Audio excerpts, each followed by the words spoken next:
పరిమళము నీదేనా నాలో పరవశము నిజమేనా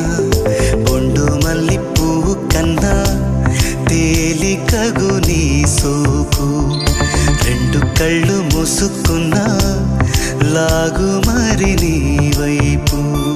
సొగసును చూసి పాడగాయలా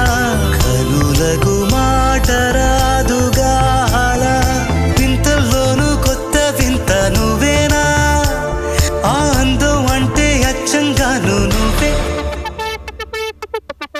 ఏ చిలిపి కళ్ళలోన కలవో ఏ చిగురు గుండెలో నలయవో ఏ చిలి